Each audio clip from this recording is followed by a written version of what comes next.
essa é a questão que torna muito difícil encontrar racionalidade nisso.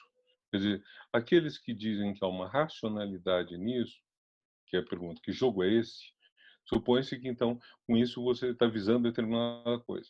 Está visando um golpe de Estado? Está visando assumir mais poderes? Mas todos os golpes de Estado, ou praticamente todos, visam uma determinada finalidade. Quer dizer, o golpe de 64 visou acabar com, vamos dizer, um caminho da sociedade brasileira mais igualitário, mais progressista, fazer que o Brasil ficasse extremamente dependente dos Estados Unidos. O golpe dentro do golpe em 68 visou acabar com o protesto que estava existindo, porque a pobreza tinha aumentado depois do golpe de 64. Então, esses golpes têm uma finalidade. E mesmo quando não são golpes, um governo tem uma finalidade. Pode dar errado, mas você vê uma finalidade. O que parece, vamos dizer, nesses dois casos que você acabou de mencionar, é realmente pegar dois ministros que têm uma popularidade e tirá-los por inveja. Quer dizer, é uma explicação estranha. Será que o presidente da República se mexe por uma psique tão elementar, tão tosca, que o problema dele é que o ministro não pode ser mais popular do que ele? Quando você tem dois ministros mais populares, ele bota fora?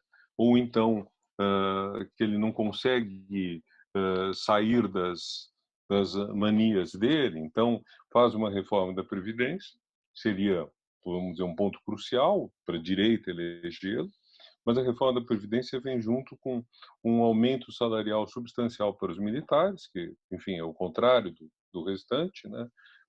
Não reduz ah, os salários enormes das profissões jurídicas no Estado, até porque elas colaboraram para retirar o PT do governo, então elas são, de certa forma, recompensadas.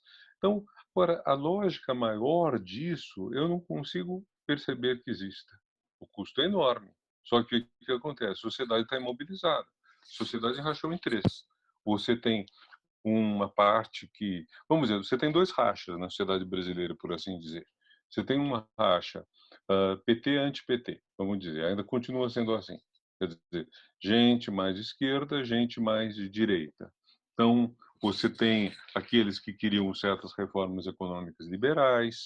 Então, você tem desde os incompetentes totais, como Guedes, até gente mais possivelmente competente, como a turma que apoiou a Marina Silva, talvez fossem mais competentes, Lara Rezende, Pécio Arida, etc. Mas esse é um racha de um lado. O Samuel Pessoa, o Marcos Lisboa, então, contra o PT. E de outro lado, você tem um racha que você poderia chamar civilização e barbárie, em que esses nomes que eu mencionei, do Lisboa, do Pessoa, do Lara Rezende, eles estão contra o bolsonarismo. Mas você conseguir aliar tudo isso não deu. Tanto que no segundo turno de 2018 nós tivemos uma coisa que para mim foi profundamente chocante. O segundo turno não é exatamente uma invenção francesa, não sei quem inventou, mas emplacou graças ao general de Gaulle. Foi o general de Gaulle que, em 1958, fez que as eleições na França passassem a ter dois turnos para que o eleito presidente da República, ou mesmo deputado dentro do distrito, tivesse uma maioria significativa e não, vamos dizer, 20, 25% dos votos. E na França se diz: no primeiro turno você escolhe, no segundo você elimina. No segundo, no primeiro você vota de coração, no segundo você vota contra. Vota a favor no primeiro, vota contra no segundo. Bom, e na França, isso não tem negociação, sabe?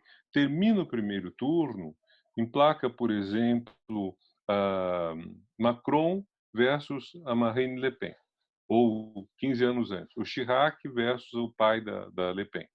Então, não existe coisa dos partidos de direita, centro e esquerda falarem: vamos negociar contra o fascismo, vamos ver se eu apoio, vamos, qual a reforma que você faz, ou que concessões você faz, vamos fazer uma aliança, você muda o seu programa de governo. Não existe nada disso.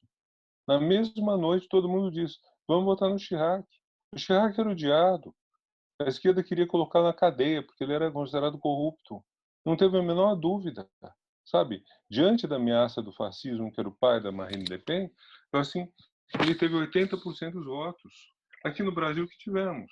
Ciro Gomes viajou para o estrangeiro, Cid teve um ataque num comício, e Fernando Henrique ficou neutro, sem opinar, sem nada. Isso, em termos. E algumas das pessoas, especialmente Fernando Henrique, que nesse caso, quem tem maior responsabilidade, porque ele tem um conhecimento disso tudo, ele passou pela França, ele conhece, ele quis ser sempre um político brasileiro de nível internacional, nisso tudo, eles não se preocuparam em fazer uma união. Então, nós temos hoje o quê? Nós temos um racha em três. E nesse racha em três, nós temos um terço que apoia o governo e que continua forte, sabe? Aliás, esse negócio de 3 terços já tinha. O PT tinha um terço dos votos, o que eu chamo de um terço gordo, 36%. Os tucanos tinham um terço magro, pouco menos de 30%. E você tinha um terço que oscilava, mas que nas campanhas acabou votando no PT em 4 eleições presidenciais e dando a vitória. Então você tem, isso é normal que você tenha gente que muda de posição, etc. O que é muito esquisito é quando você tem uma situação em que o ódio ficou tão grande que um terço de, de pessoas fanatizadas que não ouvem a voz da razão, que não ouvem nem sequer o seu próprio interesse, estão nesse lado.